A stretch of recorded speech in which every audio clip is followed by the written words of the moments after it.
or have them call me. This will be your partner. Yes. Hi everyone, my name is Lisa Cheney. I am the group leader of Buckhead Loop, and I'm a commercial relationship manager with South State Bank. I focus on small to medium-sized businesses. I know there's a lot of bankers in the room. The important thing to know about when you're referring to a banker is if it doesn't work, we have our partners. James is my partner if something is classified too small. Thomas is my partner when things are a little bit riskier and we need a guarantee.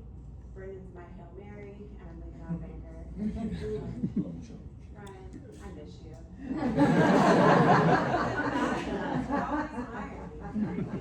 But with that, my goal is to provide a high level of customer service to my customers. What makes us different from Truist and Bank of America is the personal service that we provide. If our clients need something to help them, and I don't just do loans, though that is one of our bread and butters. I help with deposits, I help with treasury management and money movement. And if you know anybody who's unhappy with their bank, please don't hesitate to refer to me. All right, now with that, let's get into the meat. We're going to go into our programming. Today we have a mergers and acquisitions panel discussion. So if everyone wants to go ahead and start everyone out in the front. So the seller is deciding whether they want to exit. And so they have to determine when. They have to prepare their business, they have to improve their business, and they have to go to market. The buyer has to find the opportunity, they have to drive the deal, they have to secure financing, they have to perform due diligence, and they have to close. Which is actually kind of difficult to get there if you've ever closed a business loan. And then the transition, the broker coordinates the process, the valuation supports the pricing, the lender finances the deal, and the attorney ensures a legally sound transaction. So that is what we are here to talk about today. And so with that, I'll start with Thomas and work my way down. Do you guys want to take a moment to introduce yourselves? Yeah, again, my name is Thomas Rockwood. I'm an SBA lender. My area of expertise for the last 15 years in Atlanta and over the last 23 years has really been M&A finance, right? And so helping businesses transition, either a partner buyout or a buy-in of some sort or 100% change in ownership. It's the hardest thing to do in commercial lending because there's no tangible assets that typically come with it, and so you're financing the goodwill portion of it. And so pulling that off and making sure that that is a successful and smooth transaction, setting the right expectations. Yeah, David Hern. I heard some recovering words used earlier, so I'm we'll say reformed accountant, reformed investment banker turned valuation specialist. So I'm really coming in as a neutral third party to help people that clearly have a vested interest in an answer being of a particular direction to really create what looked like the Grand Canyon be something that Evel Knievel could probably jump over. That's sort of what my goal is professionally. When I'm not doing that, I've got 4 kids. Just a fun, quick little story. I thought it was my daughter doing 1.5-hour showers while our water bill was like double or triple. I owe her a very big apology. We have a huge leak outside. I just thought that was a 13-year-old doing an 1.5-hour body scrub. But, so that's what greets me after this. So thank you for having me today. I'm an almost 11-year-old, not looking forward to that. So, my name is Erica Opitz. I am an M&A attorney from Buchalter. I represent sell side and buy side, a little bit of both. It's a very different approach for each one. One, I'm trying to make sure you can walk away clean and not have to worry about things going forward, and pulling out all the skeletons from the closet and making them look not so scary, kind of like I do for my 5-year-old. And then on the other side, I'm trying to dig up all the skeletons and really figure out what are the issues here, and you know, where are the pitfalls, where are we walking into something that's going to end up making you lose money. So I try to be a very business focused attorney because I like to say, you don't want the legal tail to wag the dog, and you really want to achieve it. So I love doing this because, unlike most attorneys, I'm helping people achieve a goal as opposed to being upset that like you're having to go to an attorney. So it's fun because you become part of the business team, and really their growth is your it's your win also. So. Travis Bryenton, I'm a business broker. So I usually receive the call that somebody wants to retire either directly from the owner, seller, founder person, or like from somebody in this room. And then I kind of facilitate a conversation. And what I usually tell, actually I had a call this morning with a guy, and he catch up with you about later. He's like, what is your role in this? And I was like, well, there's like me and a team. So I'm kind of the quarterback, and these are my offensive linemen, and they're gonna help us get through this transaction together. And, but I'm also like the facilitator of the conversations and stuff. So like, when your client is ferociously texting me that the lawyer wants a retainer fee, and he's arguing about it, I'm like, no, you kind of need that. So I kind of help facilitate conversations between myself and this group to kind of help these guys go through the transaction, which is a pretty emotional kind of roller coaster a lot of the time. So on the personal side, I have a 9 and 7-year-old. So my 9-year-old boy is the one who loves to take the hour-long showers. So we're actually building, we're gonna redo our house, and I told my wife, in the bathroom, we're gonna oversize the vent. So we're just gonna max it out. And the builder was like, it's a little big. I was like, hey, I've got a teenage girl coming up and a boy that loves to take showers. So just max that thing out. So that's me. Great. You know, it's funny you mentioned that people are approaching you at the time of retirement. I think that's a good way to insert into this conversation. So with that, when they start thinking about retiring, they want to sell their business. But do you think that's enough notice? And if not, what is the time frame you would expect somebody to start with the thought process of selling? Is this me? So I get calls all the time. I got a call this morning. The guy wants to sell his business, be out of it by October 1st. Well, His lease is up October 1st. He wants to sell the business, and I said, look, this is not a condo. I can't show up, take some pictures, get it on the MLS tomorrow. It's just not enough time. So I get calls like that. He's in debt, he needs to get out, blah, blah, blah. And then I've got also, my ideal is to have 3 or 5 years. So I've got a contractor that I'm working with.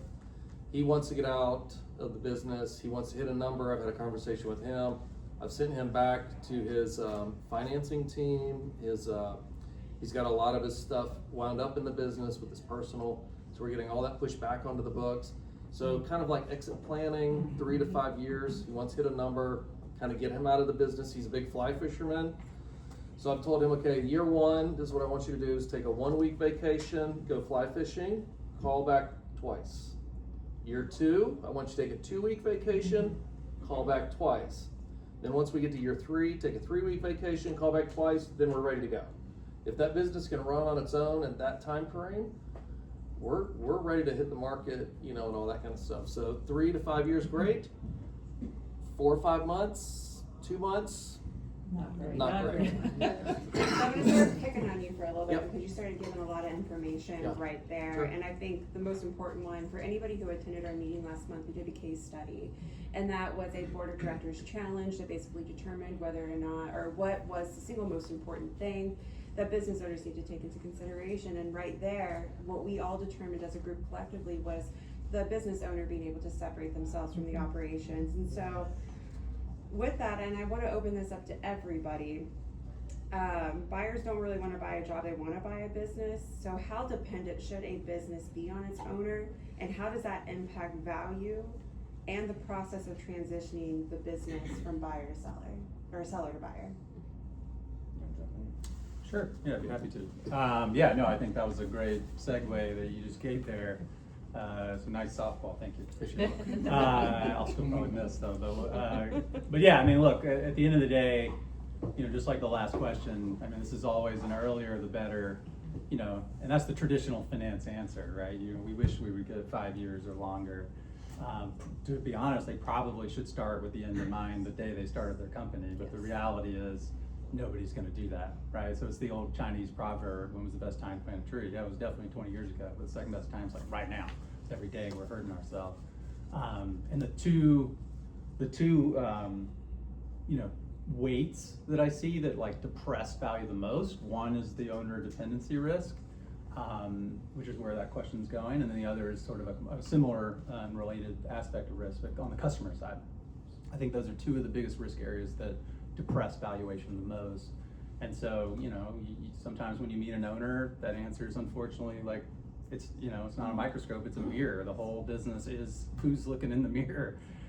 Sometimes, even if you're lucky enough to get that, or it's not the case, or you've worked with that owner to get it down, but then you look just one layer beneath the surface at their, I'm gonna call them lieutenants, their C-suite and whoever, and they're just as aging and as the man in the mirror or woman in the mirror, right? So succession and owner dependency is more to me about key person risk, which sometimes that key person is the owner, and sometimes it's also the people right below the surface. So you need to look in both spots. And that's one place that Keyman Life Insurance actually can come into.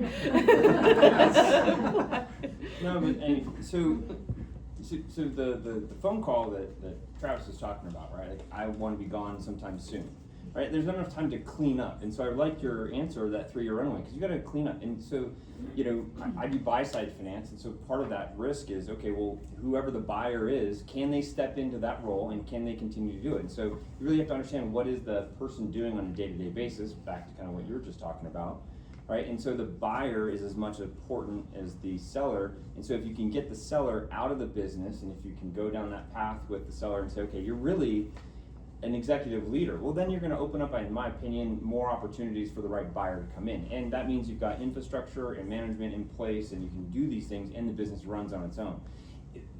One of my neighbors, right, he's selling his business, but he's got like 5 kids. They're all married. They all have their own kids, his grandparents. Like, they're all on payroll. They're not all in the business. And so he's like, I'm trying to sell my business soon. I'm like, oh my gosh, right? Like, this is the issue. You've got everybody and all this stuff that's running through it. And so really that 3 to 5 year period is going to allow clean books to come around, right? And I think when I'm looking at it from a buy side, or when Travis is trying to sell it, or when I hand it over to David saying, hey, can you validate that this isn't a crazy opinion of value and this is going to work, right? That's part of that conversation, is clean books, and then what is the role of the people who are leaving, and how often and how many periods? Because finance, we're looking at 4 to 5 periods, typically from an analysis perspective, and so the cleaner you are in the last 18 to 24 months, the better off it's going to be. And so, the ideal time really is as much lead time as you can, and I like yours. The moment you buy it, you should have an exit. Like, your business will succeed, you're running it, right, most of the time. Otherwise, you're shutting it down, which isn't what you want.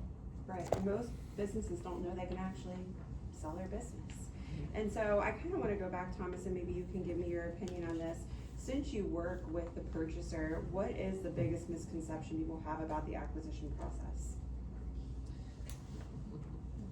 I think we're in an interesting time, right? The last 5-6 years, there's been this big push. I'm just going to go buy a business and have a passive income stream, and be on vacation 4 days a week, and just have this money roll through, and we'll all be millionaires. Right? So, right, and we all want that. So, Where do I get that?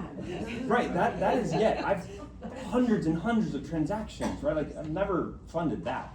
And so, the person who's buying it actually is going to need to step in and be a real leader, show up, and when decisions need to be made, they need to be the person with the subject matter expertise. And so what I find commonly from a buy side perspective is, I'm looking for an EBITDA of this, I'm looking for a management team that's in place, I'm looking for I want to travel all the time and just collect the payroll, right?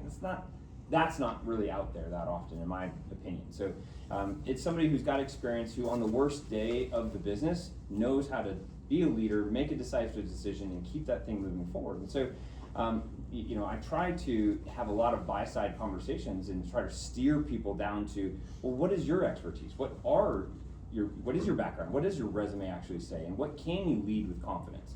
Someone who's trying to buy a daycare center or an IT firm or an HVAC company, that's not, like, you gotta pick one. Like, I don't know anybody that's got those 3 expertises. And so, right, if you're the HVAC guy, great. But just because I've got 2 kids that have been through daycare does not mean Thomas Rockwood should own a daycare. I also think, Yeah, we do hear it a lot. Go ahead. I was also going to say, one of the things I run into the most is that a smaller transaction size means less documentation and less work.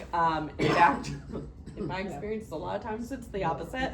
But a lot of times they're thinking, oh, here's a 5-page agreement that I created off of ChatGPT. And this should work, right? And so the whole process is the same, whether it's a $1 billion company or a $500,000 company. And so a lot of times I think people are like, oh, I want to be able to walk away from this completely and I want you to protect me completely, but I also don't want to pay you to protect me completely. And so a lot of times that advice is being like, okay, we can do this for, $50,000, but you're only getting $50,000 worth of legal advice here, and we can try to make it work as best we can, but a lot of times you aren't going to get the same kind of protections unless you put the money in to it. So that makes it difficult. Well, I want to tag on to that because I have conversations with sellers all the time, and a lot of them are small. Maybe it's a small retail store, and I'm like, well, there's a cost associated with the legal part of this. So if your store is only worth $150,000, your legal bill is still going to be $10,000. Or if it's $6 million, it's going to be maybe a little bit more than that, but you're still going to have the legal fee. So they don't understand that. Yeah.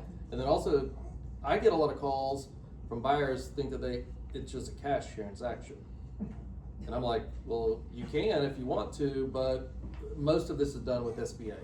So they just have a tendency to think, or there's zero financing. They don't have to pay any money, because we're getting all this stuff on the internet right now, that you don't have to spend any money and you can just step in somehow, just miracle happens and you get this business. So Magic. yes. I just want to take a quick second Yep. to step back, because I definitely want to get into the financing piece, which is critical to this, but we had talked about purchasing the business, but we haven't talked about actually selling the business, and so I kind of want to look at Erica.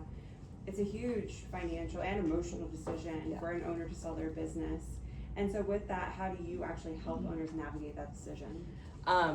For my sellers, the business becomes a baby, right? I mean, you created it from the beginning, you've grown it, you've watched it, and now you're sending it off to college, kind of. And just like going through that with your child, it's really emotional, and being able to trust, instead of trusting them to make the right decisions, it's trusting somebody else that you probably just met recently.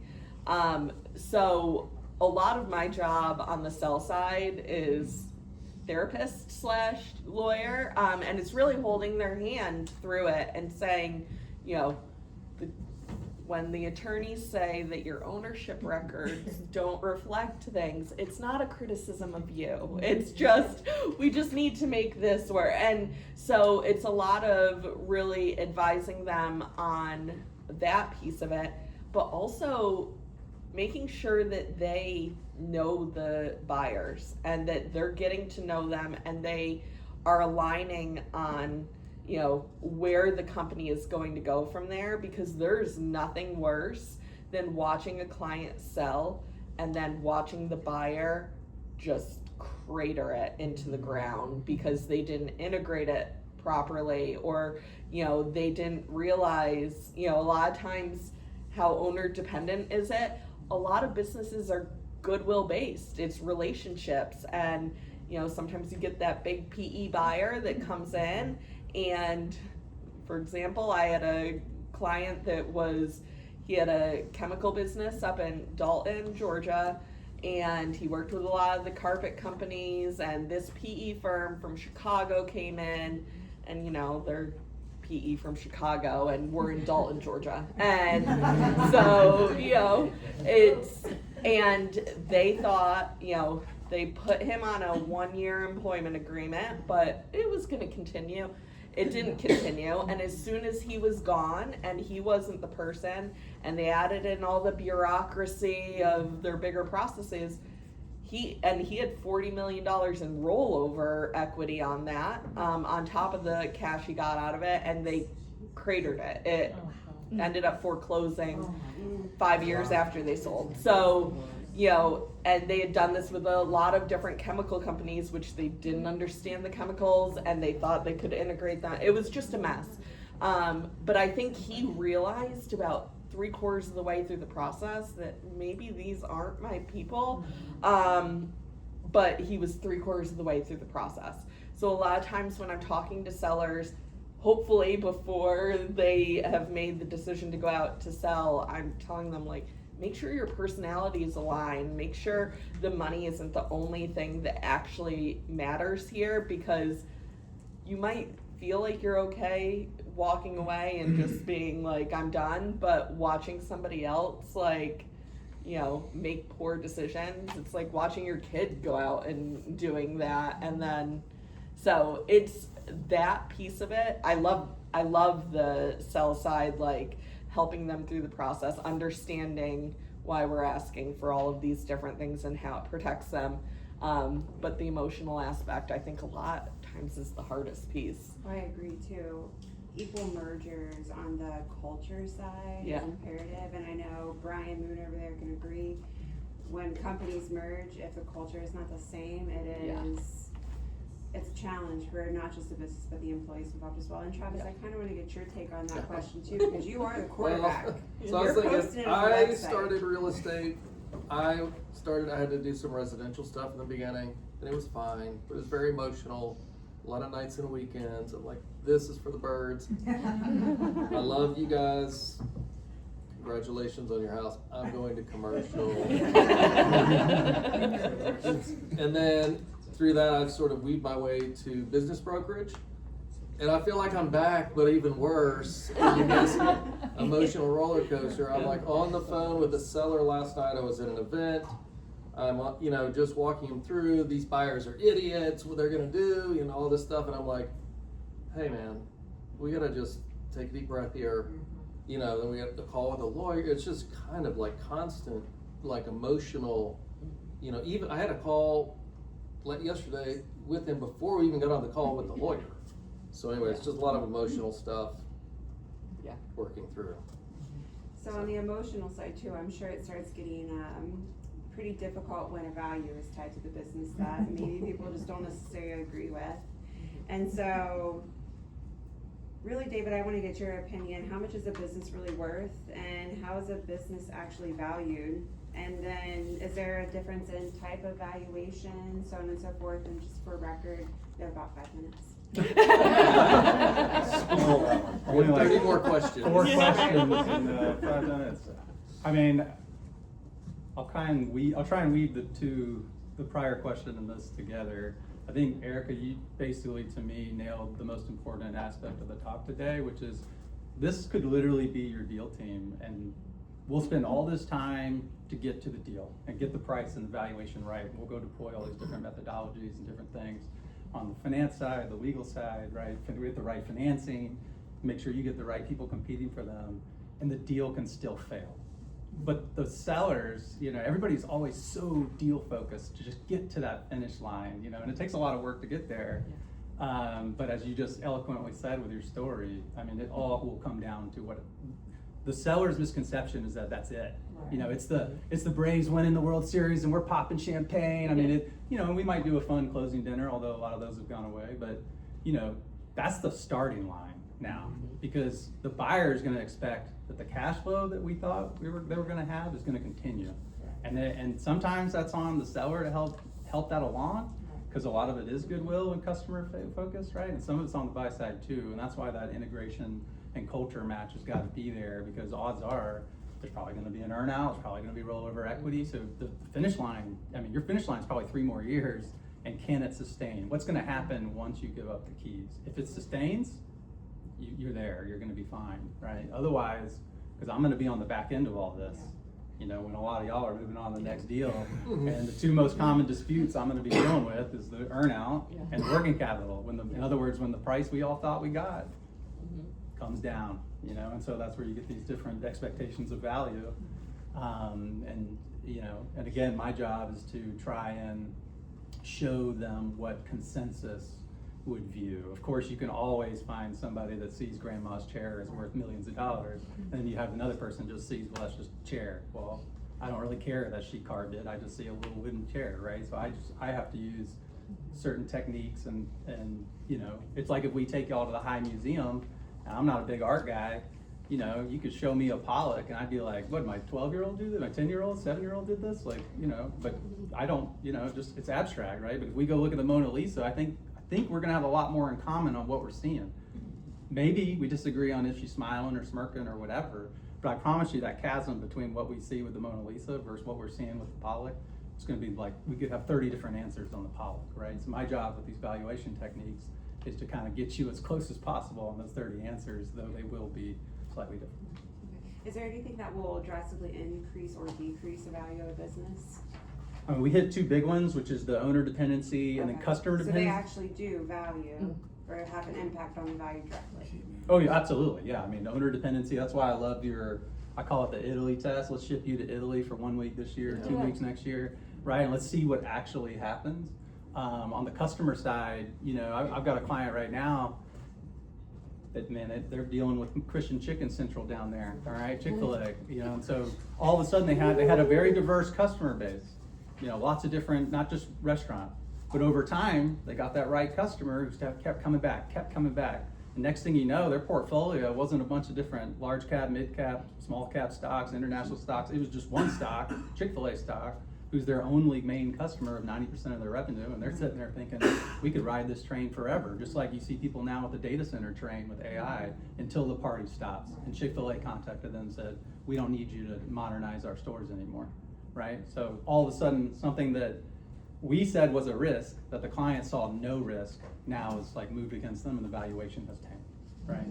And so there is one major important factor in buying and selling a business, and it's making sure you have somebody to finance that for you.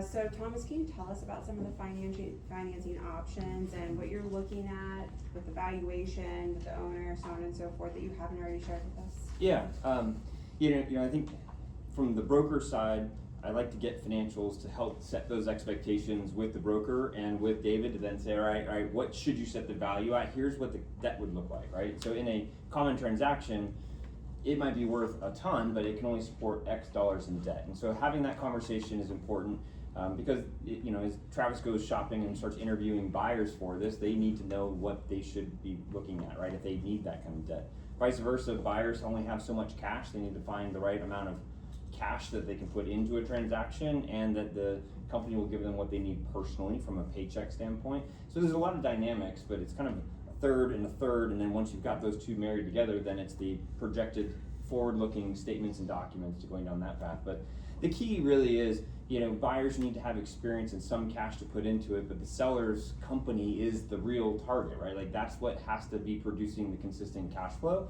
that's gonna cover the debt. And I like the way you just put it.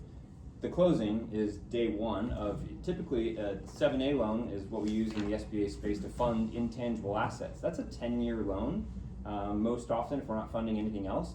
So that's day one of 10 years of this thing had better cash flow and go down this path and work out. And so there's a lot of assumptions. And I think it's really important from the one sticking point for the guy who's gonna be with the client for 10 years as they try to pay this thing back. You know, any seller transition plan is absolutely critical, right? And so that the seller and the buyer having some functional working relationship to transition the company, that's a key part of that success. So the fact that they get along, at least from a conversational standpoint, that's key.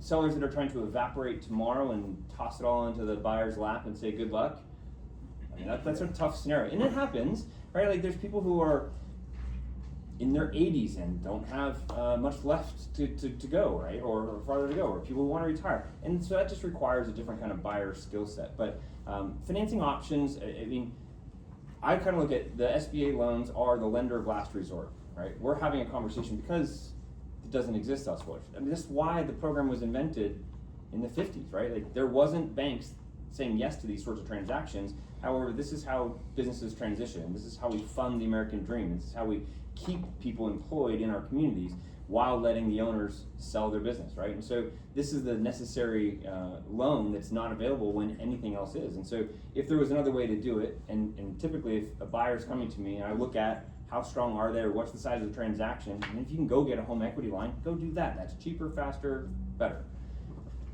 I don't know, many people can go get a $3.5 million home equity line, Right. right? Like, draw against that and, self-fund it. And so those are the transactions. When people need SBA funding, it's there. And it's there to fund the American dream and to fuel the economy and keep people employed and keep this going. And so it's exciting. It's the most fun thing I do in commercial finance. And it's every situation is different because you do have a different seller, a different buyer, a different company, a different dynamic, and you're bringing it all together. But it is a long-lasting relationship with that company when we fund those transactions.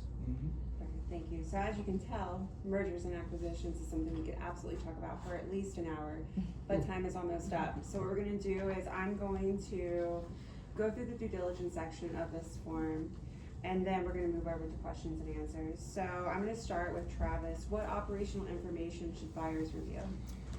Well, there's certainly, so the buyers, once they come in, there's usually LOI, and that's generally where the lawyers start coming in. So generally the buy-side lawyer, they're gonna want a financial and operations due diligence. So those are the two main buckets, I would say. Operations, just kind of like who's gonna run the company after the founder leaves, how's this thing gonna operate, integrations, obviously the financials. So there's I could go on and on and on about all that, but those are the two main, the due diligence part of that is those two major buckets, and they can just, depending on the size of the transaction and what all's involved, so there could be certificates or licenses involved, depending on the kind of businesses. Small retail store, whatever, it's not gonna be that complicated, but anyways. Yeah. Erica, what legal issues commonly surface during due diligence? Ideally all of the issues. So you don't have to go looking. Yeah, so I tell my clients, by the time I'm done looking at your due diligence, I should know how to run your business. I should be able to figure it out from every document that you've provided, because as seller's counsel, I need to disclose exceptions to the representations we're making, and that's how you don't get sued. So I need to know if there is the smallest thing there, because you're still trying to run your business on top of this. This is like a full-time job on top of your full-time job. And so if you can just dump everything on me, and then I'll go through it, and I like to review it all first, put some lipstick on the skeletons, make it look not so scary, and explain how it can easily be fixed, but then also know everything I'm going to need to put on the disclosure schedules. And Yeah. I've never had a client with an indemnification claim after 16 years. But that's where sellers get in trouble, is not knowing what they need to disclose. And a lot of times that's where they want to back off on legal fees, but it's also your biggest exposure. For the buyers, we are combing through every piece of paper, and we're saying, where can this go wrong? What license don't they have that they should have? Are they operating in the correct state? Sales tax is the biggest thing that has cratered deals for me over the last few years. States are really cracking down on sales tax issues. And a lot of small business owners don't realize that they should have been doing sales tax, or they are like, oh, I'm exempt, but they didn't get exemption certificates from all of their customers, things like that. So we're really going through and figuring it all out, and I know how to now run chicken processing companies and chemical companies and management consulting companies, but that's part of the fun part of my job, because if I was just drafting contracts all day, I mean, I've used asset purchase agreements to get my girls to go to sleep. I just start reading whereas clauses. Such a lawyer. I'm like, you need something to feel tired? Let me start here. Whereas, that would be so boring. But getting to become and understand all these different businesses, that's what due diligence should do. And so you should be putting absolutely everything on the table. And I want to say the sellers need to be upfront about everything in the beginning. So if there's a lawsuit out there, it may not be the end of the world, but you need to let them know, because once the defense counsel comes out, good luck. Yeah. Because then the trust gets cratered. Yeah. So if there's something that comes up that you didn't disclose to your sell side lawyer, Yeah. And then your sell side lawyer's like, I'm sorry, what? Mhm. And they did what? Usually on a call. Right, with usually on a counsel, call to find like, out, and then the whole thing can just really Yeah. tank. So just be upfront. It may not be a deal killer, but you gotta be upfront about it. Yeah. That's what I tell everybody. When you They go are talk to gonna her, find just tell her everything. Yeah. Because do not hide it, because it's gonna come out later. And that's where we start to make it look pretty and not so scary. And oh yeah, there's this litigation out there, Right. but you know, here's a whole explanation about why they're totally in the wrong, and our insurance is going to cover it, and all X, Y, and Z. And we can frame it in a way to the buyers that makes it not, so it's not a deal killer, as opposed to surprise. Oh, Yeah. So, David, what financial information deserves the closest attention? Yeah, so it's interesting to hear our answers from where we practice, but, so obviously I'm gonna be a little more on the finance lane than the legal lane, but, you know, for me, that's gonna mean your quality of your earnings. And a lot of the on the sell side, the company on the sell side is very focused on the P&L, you know, our EBITDA specifically, right? So that's why the QE is so important there. But I mentioned that not only are earnouts disputed, which tend to be EBITDA or revenue earnouts, but the working capital, well, that's a totally different financial statement. That's your balance sheet. You know, everybody wants to go to the fund, revenue coming in and money going out. And nobody wants to talk about the things that are on the books themselves on the balance sheet. So for me, it's the balance sheet. So financials, I'm going to be really deep into the financials. And then just to piggyback on your answer about the sellers not realizing that this is going to be a second full-time job. And we regularly warn them of that you're going to be dedicating 25 to 40 hours a week on the deal. We had a client in the fintech space, family business, and it should have sold for $120 million. It ended up selling for $60 million. Okay. The reason it sold for $60 million is they did exactly what Erica said. They took their eye off the ball. They focused on the deal too much. They were counting their money. I mean, it was insane. And you had a little bit of family strife in there too. Instead of focusing on the one thing that made all that cash flow happen, which was they had this one advantage from an intellectual property standpoint, and they didn't focus on that because they were so focused on just the deal, and they took their eye off the ball instead of protecting that thing that gave them the cash flow that made it happen. And next thing you know, the market changed, and now this advantage went to everybody, and so suddenly their penetration rate dropped significantly, and that's what caused the deal to go from $120 million with a $20 million EBITDA earnout to a $60 million deal with a $15 million earnout. So suddenly we had multi-generational wealth, and now we have something not so much, right? So I have a hard time sleeping after that one. Yeah.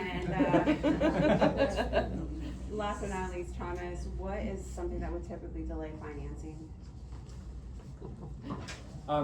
Time kills deals, right? Like I don't know if you've ever been a part of one of these transactions. That's the common saying. Time kills deals, and so it's getting everybody to get current financials and then get it funded and through these processes and closed very quickly. You don't want to have to come back and ask the same question twice. You don't want to ask for an updated statement because the updated statement, the numbers change, the ratios change, the little things change. And now we got to ask questions, and we ask the question is why? Well, why was it there and why was it here? And so the less change that happens during this deal, the better off. So I like your statement, quality financials, but then also moving as quickly through it as possible so that we're not seeing the eye taken off the ball, right? And we're not already spending money that's not there. When we have to re-up, re-underwrite, redo, that's the thing. And it's typically because we're not getting timely responses. And so, again, I love getting seller financials quickly. I like getting buyer financials quickly. And as soon as we've got those, right, like we can roll really quickly through the financing approval, ordering the due diligence reports. But that's the key, right, is moving it through as quickly as possible and as efficiently as possible for everybody's benefit. Because we don't want things to fall off the rails. We don't want the value to change. We don't want the questions to pop up, and I'd say that's the number one killer. I completely agree. Please send your banker your financials as quickly and organized as possible. So with that, I want to move it over to questions and answers. Jill, and Tricia, and then I think it was Scott. So you mentioned about owner dependency and how that translates into the deal. So my question is, and I've seen this a lot when I'm working in divorce, where we're also dealing with a business divorce or liquidating things and having to figure out if the business is going to stay alive after the divorce. How often, it sounds like a lot, but how often are you do you have that transition agreement with the owner of the business, and typically how long are those agreements post-sale? Yeah, it's a great question. So, most commonly they're less than a year, right? So up to 12 months to transition the business. Really kind of depends on what's the buyer profile and what's that expertise. You know, certain people that want to be, you know, have the seller around for a month or so and then they can take it over. If somebody's really got a long lead cycle or a long sales cycle, there's really deep relationships, that's going to take time, probably up to a year. But they don't really need to stay on for longer than that if they're truly going away. There's a buy-in option that if somebody really wants to stick around for 2, 3, 4, 5 years, and I've got a dentist that's sole practicing dentist wants to retire in 3, 4 years, well, there's a buy-in process that really fits that scenario a lot better. But if someone's trying to get out of a business, how long is that? It's up to a year, but typically it's pretty quick. Most businesses want the seller out. Yeah. Okay, thanks. Great question. So thank you all, first of all, for your panel today. It's been great. So shameless plug, fractional COO here. And so I love the fact that both you, Erica and Travis, really address the issues around due diligence. But I rarely see an operational person on a panel and it gets skimmed over a lot. So my question, and I've been brought into deals like, hey, hurry up and finish your stuff when ops is not quick. So my question to you is, how quickly do you bring an ops person into a deal, and do you keep the same ops person at pre and post deal as well? Depends on the buyer and what they have set up on their side. They may have an operations person also. Are you talking about for processes and things like that, what they're trying to map out? Yes, because you have people, process, and system integration on the back end. So a lot of times, I'm doing one right now where a lot of the intellectual properties in the guy's head, we're getting it on paper. So we're trying to really get it on paper. And that actually goes to your question, how long is he staying on? My buyers want him to stay on longer. Right. Because a lot of the information's in his head, he's gonna put it in a manual, he's gonna do a 1-month training, and he wants to get out. And I'm like, no. You're gonna have to assure these people you're gonna be there and answering questions and filling in the blanks. So I don't necessarily know that I have brought in an operations person to kind of map out the business. It's probably not a bad idea. Great idea. Great idea. It's a great. And some people have a COO there or a key person that's not the founder. And there also could be a person that stays with the business that maybe even buying in a little bit to help the new owners, you know, be there as, you know, because they're the glue type person, you know, they know, or, you know, how to open the door that handles, and then the IT guy, you know, all the stuff. So it's a great question, but it also just depends on the seller and the buyer, where they are, and if they have somebody on staff. But, you know, to kind of build on that, I mean, there's a fundable portion of it, right? I think it's a great opportunity to build that into the discussion. So if there's that need, then that gets built into the projections and assumption to then take somebody like yourself that works with the seller to formalize that, and then now works with the buyer and continues that on. If it's in the P&L of the sellers or expenses, and then there's a pro forma that's built into it, that's fundable through the transition of ownership and the plan and all the financing that goes with it. Because it's not just funding the buyout. There's funding the working capital, there's funding the closing costs, there's funding the capital needs and the equipment or whatever else the buyer's got. So if you're a part of that plan, the buyer can include that into the It depends on how much time we have to, a little bit. Yeah. Like, how much time do we have to implement this? You know, if we're exit planning and it's 3 to 5 years, great. You know, but if we've got a health scare, October 31st. or your lease is up October 1st, you know, but if you got a health scare or something like that, you're like, I may not have time to do all this. We just need to go. I know it's gonna be discounted, the sale, but we gotta get out. So it just depends on, you know, all that stuff. And I find it more with my private equity and like clients that are more habitual buyers, that will bring in a fractional COO and to really come up with a plan, an integration plan, because that is the number one way that I've seen that businesses die after a sale, is not integrating it properly into what you already have. And you know, you get all these buyers that they come in and they say, okay, this is going to be my main business, and then I want to add on all of these other acquisitions and just toss them in, it's fine, which it never works that way. So, you know, for those kind of habitual buyers that are more private equity, venture capital, things like that, I do see the fractional COO coming in early, being part of that initial diligence process, same as, you know, they might have a financial and tax diligence provider. But when it tends to be a strategic purchase, a one-off, you know, they don't think through a lot of that stuff. And so it depends on who their advisors are and how early they bring their advisors in to be able to say, like, have you thought through all of these different integration issues and how you're really going to bring all these people together? Because a lot of times they're just seeing the customer list and they're seeing the money on that and they're like, oh yeah, we'll just throw these customers in, but they have relationship people and, you know, figuring out who the key people are that you need to keep on. They might not seem key in the moment if you're not focused on the people aspect of the business. So I'd like to see more people. I would like to see bring in a fractional COO, but it really has, in the situations that I've been in where one has been there, it's been so helpful, and they usually keep them on, you know, post-integration or even on a longer term contract if they're planning on doing a number of different add-on acquisitions as part of it. Thank you. So we're getting pretty close on time, and I know I saw a hand over here. And then any answers at this point moving forward need to be quick so we can move on with the rest of the agenda. Did I not see a hand over here? All right, going once, going twice. Thank you so much for our